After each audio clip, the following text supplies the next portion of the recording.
تو پھر علماء سے بھی نکل کے طلباء کے ہاتھ میں چلا گیا. طالبان کا کیا مطلب ہے؟ طالب اسٹوڈنٹس. ٹھیک ہے نا, وہ پھر ان کے ہاتھ میں چلا گیا جن میں خلوص بھی تھا, جوش بھی تھا, جذبہ بھی تھا, قربانی بھی تھی, لیکن تھے طلباء.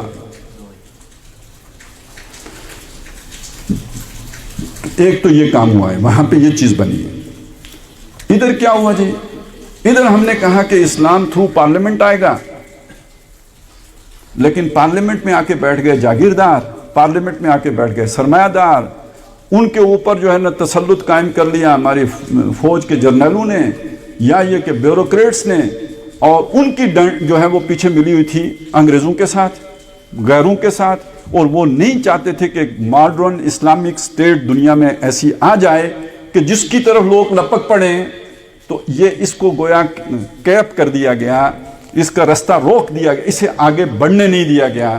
اس کا وہ پوٹینشیل تھا کہ پوری دنیا کے لیے لائٹ ہاؤس بنتا ہے, اس کو بڑھنے نہیں دیا گیا. اور اسلام کا ایک وہ ماڈل جو آج سے 700 سال پہلے تو قابل عمل ہو سکتا تھا, وہ افغانستان میں آ گیا. وہ جب آ گیا تو اس کے آنے سے بہرحال اس کے اندر بڑی سختی بھی تھی. جو طلباء جب آئے تھے, پہلی دفعہ جب آئے تھے, تو میں وہاں پہ گیا, ملاقاتیں بھی ہوئی. اس وقت ان کی سوچ ایسی تھی, یعنی بڑی جابرانہ, بہت ہی حاکمانہ, ڈکٹیٹرشپ. ان سے بات بھی ہوئی. اندازہ تو ہمیں تھا کہ بھئی امریکہ اسے برداشت نہیں کرے گا, تو اگر یہ آپس میں متحد نہیں ہوں گے تو یہ تاش کے پتہ کی طرف جو ہے وہ اڑا دیے جائیں گے. تو ان سے کی بات یہ کہ آپ یہ شمالی اتحاد کو ساتھ ملائیں, حکمت یار کو ساتھ ملائیں. تو بڑا سادہ سا, بہت سادہ سا جواب تھا کہ دیکھیں امارت اسلامیہ قائم ہو گئی ہے, اب آئیں بیعت کریں, جو بھی بیعت کرے تو بس ہمارے ساتھ ہے, نہیں کرتا تو یعنی مطلب یہ ہے. اگلی بات انہوں نے نہیں کی, جائے باڑ میں, ہمیں اس سے کیا غرض ہے. تو بہت ہی بے نیازی, بڑا استغنا, بڑی بے فکری, تو آگے کی سوچ ہی نہیں تھی. لہٰذا پھر 9/11 ہوا اور وہ کام آگے نہیں بڑھ سکا, ختم کر دیا گیا. اب 1 سال ہو گیا ہے. بڑی عجیب بات ہے, 14 اگست 15 اگست ہوئی کو انہوں نے بھی کل جو ہے نا وہ منایا اپنا دن 1 سال پورا کرنے کا. اب یہ طالبان دوبارہ آئے ہیں, لیکن یہ کہ اب یہاں امید کی بات ہم کر رہے ہیں. کون سی امید کی بات کر رہے ہیں؟ کہ یہ طالبان شاید اب بدلے ہوئے طالبان ہیں. ابھی ہمارے پاس کوئی اتھینٹک سورس سے کوئی بات نہیں ہے, کچھ علامتیں ہیں جن کی بنیاد پر ہم یہ قیاس کر سکتے ہیں. مطلب اب ان کے اندر وہ سختی نہیں ہے. سیکھا ہے اس عرصے میں 20 سال جہاد کیا ہے, بہت بڑا عرصہ ہوتا ہے, اور اس میں مخلص عناصر اب ان کے اندر اوپر آئے ہیں اور سمجھدار لوگ آئے ہیں. یہ ایک بدلے ہوئے لوگ ہیں, لیکن ان کے ساتھ بھی اب کیا کیا خدشات جڑے ہوئے ہیں وہ میں آپ کو بتاؤں گا. کیا کیا امیدیں, امید میں ابھی پہلے بتا رہا ہوں کہ اب پہلی امید یہ ہے کہ یہ اب بدلے ہوئے لوگ ہوں گے اور انہیں اب نئے زمانے کی سمجھ آئی ہوئی ہے. ایک طاقت ہے, ایک قوت ہے, اسلام کا جذبہ بھی رکھتے ہیں, ثابت کیا انہوں نے کہ رکھتے ہیں. صرف سوچ کو ٹھیک کرنے کی ضرورت تھی, تو امید یہ ہے کہ وہ ہو گئی ہوگی.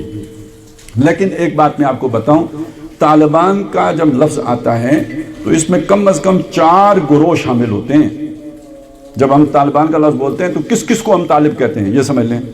ایک تو وہ لوگ بھی طالبان ہیں جو بالکل مخلص, جن کا بھی میں نے آپ کو نقشہ پیش کیا, اسلام سے محبت کرنے والے, اسلام پر اپنی ہر شے نچھاور کرنے والے, یہ بھی طالبان ہیں. اور ان کو بھی ہم طالبان کہتے ہیں کہ جو سمگلر ہیں, جنہوں نے داڑھی رکھی ہوئی ہے, پٹکا باندھا ہوا ہے, گن اٹھائی ہوئی ہے, وہ بھی طالبان ہیں. وہ بھی طالبان ہیں جو بتے لیتے ہیں, وہ بھی طالبان ہیں جو منشیات فروش ہیں, وہ بھی طالبان ہیں جو کسی اور کے ایجنٹ ہیں. یہ سارے اسی ایک لباس کے اندر. ہم جب طالبان کا لفظ بولیں گے, ہمارا میڈیا بولتا ہے, تو اس سب کو طالبان کہتا ہے. وہ TTP والے بھی ہوں, جو ادھر والے ہیں, جو ادھر والے ہیں, یہ سب طالبان ہیں. لیکن جب ہم امید کی بات کرتے ہیں تو وہ ان طالبان سے کرتے ہیں کہ جنہوں نے 20 سال مسلسل اسلام کی خاطر جنگیں لڑی ہیں. اور ان کے بھی اس دور سے ہم ایک اختلاف رکھتے ہیں کہ جس میں وہ سخت گیر تھے, شدت پسند تھے. شدت پسندی بھائی مانا کہ وہ جو بھی ان کا تصور تھا کسی اور کو ساتھ لے کے چلنے کے لیے تیار نہیں تھے, بس اپنے ہی تصور کے اوپر شدت سے قائم تھے, کسی دوسرے کی, مسلمان کی بھی ماننے کے لیے تیار نہیں تھے. یہ ان کا ایک دور ہے.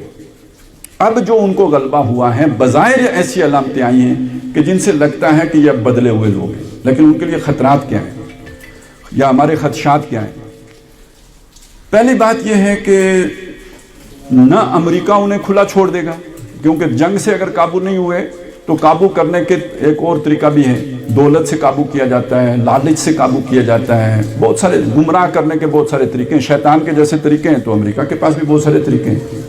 میرا خیال یہ ہے کہ چائنا بھی ان کو ڈورے ڈالے گا، اور اس وقت ان دونوں طاقتوں کی کوشش یہ ہوگی کہ انہیں پاکستان کے خلاف استعمال کیا جائے، جس کی علامتیں ظاہر ہونا شروع ہو گئی ہیں۔ یعنی یہ شاید آپ کو نہیں معلوم ہوگا کہ سوات کے علاقے میں واپسی ہو گئی ہے، ٹھیک ہے؟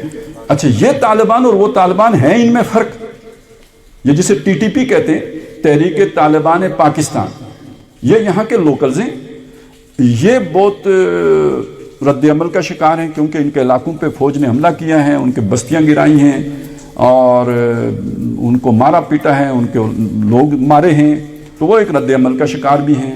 ان میں ظاہر ہے پھر ہمارے دشمن ممالک بھی اپنا کھیل کھیلتے ہیں، جب آپ کو غصہ ہو کسی پر اور آپ اس کو ایسی تیسی کرنا چاہتے ہو تو جو اس کا دشمن ہے وہ آپ کو کیوں نہیں فیسیلیٹیٹ کرے گا؟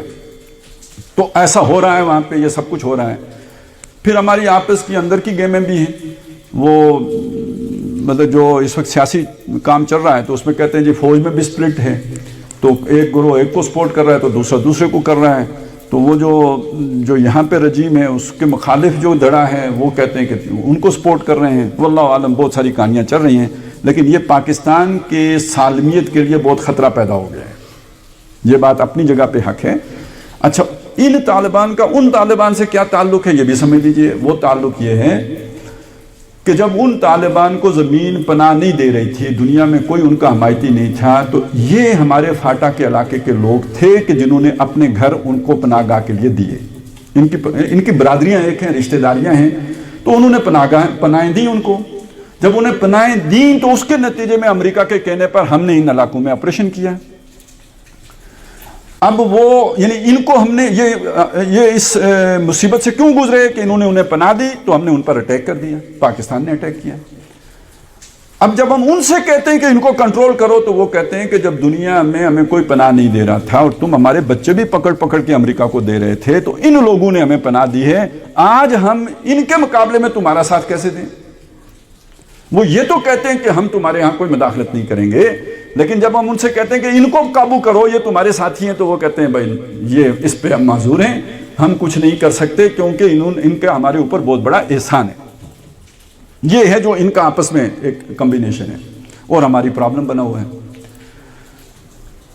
دوسری طرف پاکستان کے حالات اور بہت سے اعتبارات سے بہت دگرگوں ہیں۔ ایک تو وہ پیش رفت نہیں ہو سکے اسلام کی طرف، معاشی طور پر ہم بالکل ہی بیٹھ گئے، کوئی طرح میں بنگلہ دیش کی طرح کچھ ہم نے ترقی کی ہوتی تو پھر بھی ہم کہتے کہ بھئی چلیں کچھ تو فائدہ ہو گیا، دنیا کا بھی کوئی فائدہ نہیں ہوا۔ البتہ ہم نے کچھ ایٹم بم بنا لیا، میزائل ٹیکنالوجی حاصل کر لی، یہ دنیا کو کھلتا ہے، اور اس وجہ سے ہمیں اور مصیبت پڑ گئی ہے کہ دنیا پاکستان کو اس وجود کے ساتھ گوارا کرنے کے لیے تیار نہیں۔ یہ ہمارا ایٹمی پروگرام اور یہ ہماری میزائل ٹیکنالوجی، اور کچھ بھی نہیں ہمارے پاس، لیکن یہ دو چیزیں ایسی ہیں کہ جس کی وجہ سے دنیا ہماری دشمن ہو چکی ہوئی ہے۔ اسلام سے تو ہم منہ موڑ چکے، اس سے بچت ہو گئی ہے، لیکن یہ کہ یہ والا مسئلہ کھڑا ہو گیا۔ ساتھ ایک مسئلہ اور آ گیا کہ دیکھیں جب بنا تھا تو اللہ کا تو اپنا منصوبہ تھا، عوام کے دلوں میں یہ بات تھی جو اقبال نے پھونکی تھی، لیکن جو قائد اعظم کے ارد گرد لوگ ہو گئے تھے، کیا ان کی بھی سوچ یہ فکر یہی تھی؟ قائد اعظم نے خود کہا تھا کہ میری جیب میں کھوٹے سکے ہیں، اور مودودی صاحب نے یہ بات پہلے کہہ دی تھی کہ کھوٹے سکے ہی آئیں گے، 1940 میں کہہ دیا تھا کہ کھوٹے سکے ہی آئیں گے۔ یہ جو طریقہ آپ نے اختیار کیا ہے، اس طریقے میں کھڑے نہیں آتے، کھوٹے ہی آتے۔ تو جاگیردار تو اس لیے آئے تھے تاکہ ہمارے جاگیروں کا تحفظ ہو، اسلام کے لیے تو نہیں آئے تھے۔ بیوروکریٹوں کا میں آپ کو بتا چکا، جرنلوں کا آپ کو، اور 58 میں مارشل لا لگ گیا تھا، ایوب خان آ گیا تھا، تو بس تسلط تو ہو گیا ان کا۔ یہ انہوں نے اس لیے بنایا، انگریزوں نے کیوں بنایا تھا، کیوں بننے دیا؟ ان کا بھی ایک فائدہ تھا۔ امریکہ کیوں مدد کرتا رہا، اس کا بھی ایک فائدہ تھا۔ وہ فائدہ میں آپ کو بتاؤں، ہندوستان ایک بہت بڑا ملک تھا۔ ہندوستان پہلے انگریز کے آنے سے پہلے بھی سونے کی چڑیا کہلاتا تھا۔ اس کے اندر ایک پارٹی تھی، بڑی جہاندیدہ پارٹی،